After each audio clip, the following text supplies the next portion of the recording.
these companies don't care about you. Company loyalty in America is gone. All these companies and corporations, all they care about is greed and profits over the people. Sure, this might be pretty obvious to a lot of you guys by this point, but just two examples I want to bring up that one I've already brought up in the past. I want to re-bring up real quick because I'll never stop talking about it. And the other example is actually pretty new. That honestly, it's just a fucking joke, bro. It's such a joke, man. Two experiences in my personal life from me really experiencing in real time about how these companies and corporations, they don't care about you as a person, and you're just another number in the system, in the 9 to 5 system. First thing I've mentioned in this previous videos, I made a whole separate video about it, but basically to sum it up, before I got the jobs I got recently, I was basically, my full-time job was applying for jobs until I landed something. If you guys already know by now, the job market is brutal. Don't need to tell you this. And one of the places I applied to was Vans.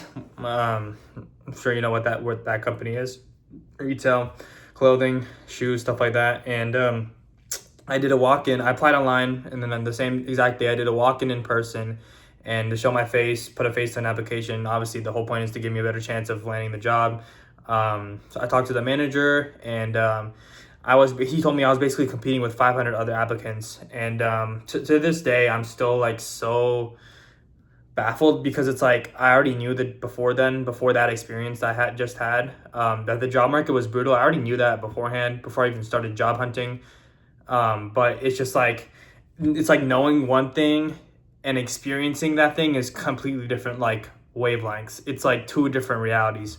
Like when you intuitively know something, it's like, oh yeah, sure, I know this, like obviously. But like when you experience a real life example of that said concept that you already intuitively know, it's like, it just puts things into perspective. It's such a different, like, it's so different. Like, how do I explain this? It's like you know what I mean? Like, it's just so different, like intuitively knowing something, and then like actually experiencing what you already intuitively knew. And that's what I experienced with the job market, and how these companies don't care about you. And basically, if you couldn't already tell by the ratio of 500 applicants for this one, it was a one part-time retail entry-level job, by the way, paying minimum wage, and I was competing with 500 other applicants. So to sum up, there's way more people looking for jobs than there are jobs available. Like, the ratio is really cooked, as you could see with just an entry-level job like that. 500 applicants competing for a part-time entry-level retail job. Like, yeah, that's how bad the ratio is from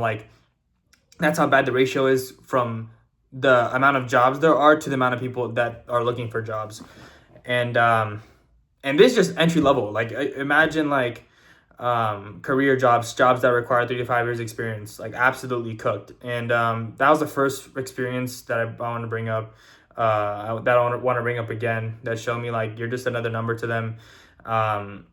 When you're trying to apply for jobs, and really nothing is in your favor. You're competing with so many people. You're also competing with AI. If you aren't already, you will be soon, since AI is only getting exponentially better. And then the second thing I want to bring up, which happened today, if you guys, well, not happened today, I think it happened yesterday or maybe the day before at most. But the second example I want to bring up in my actual life of how I like really came to the realization that these employers, these companies, and corporations, they don't care about you and you're just a number in the system to them, is, so that same job that I applied to, Vans, oh yeah, I guess the first one, I'll kind of end it on this first one. I forgot to mention this, but that employer, or Vans, when I did that walk-in, as I stated earlier, when I did 500 job applications, or when they said they had 500 other applicants, excuse me, like, that was, keep in mind, that like situation I experienced, that was like a few weeks ago. And now, like recently, I think it was yesterday or the day before, I finally got that email where they officially rejected me.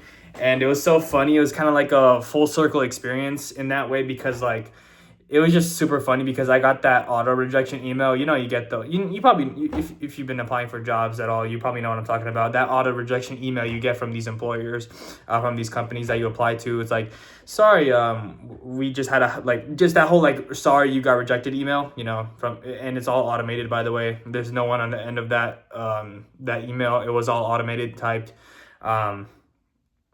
Like, no one actually took the time to type out that word for word to send it to you. Like, it was just like all automated, and it's probably got sent to all the other applicants that got rejected as well. It was just so dehumanizing. It was just like, dude, like, it was so dehumanizing to the point where it's like, I got rejected so many like days later after that conversation where the manager said that I was competing with 500 other applicants, that it was just like, it was so dehumanizing, whereas like, it was just a full circle moment where I was just like laughing at how dehumanizing that experience was. When I got that rejection email yesterday or the day before, it's just like, yeah, you're just a number in the system. Like, they don't care about you. They'll swap you out in a heartbeat, like for either for AI to cut costs or to a better applicant. Yeah. And the second thing I want to, I guess, honestly, I don't even want to bring up the second example. It's going to be way too long. I think you guys got the point. You're just another number in the system to them. That's really the overarching message of this video. And that's why personally, I don't think I'll be working a 9-to-5 in the long term. I have 2 part-time jobs now as of recently, finally, for update. I never even got to update y'all on that, but for those that have been keeping up with my videos and, you know, my journey and stuff, recently I just got 2 part-time jobs, and so now I'm no longer on the job hunt. But that one experience I just talked about in the last 7 minutes of this video, it reinforced my whole belief of like like how the fact that like I never want to get another job again. I don't ever want to apply to jobs ever again after these. Never want to apply to a job after again. I don't even want to work a 9-to-5 job in the long run. That's the ideal scenario, but you know, that's still some time away. But and that's a whole separate conversation for another day. But yeah, that's kind of what it taught me, and it's just like, I don't really have a lesson at the end of it, but just like something I wanted to share about what happened in my life recently, and something that I hope you can take away from this video in somehow, some way, about how these companies, they don't care about you. You're just another number in the system. And just think about that, you know, the next time you're applying for jobs, or like whatever career you want to pursue, whether it's through the 9-to-5 system, or if you're thinking about not going down the 9-to-5 system, the traditional route. Really let this video be a reminder of that. And like in terms of your individual life and what you're going to do about it, because every person is different. Every person wants to choose their own route. Every person has a different story, so I can't give specific advice like I've said previously. But yeah, that's all I'm going to say. See you guys tomorrow.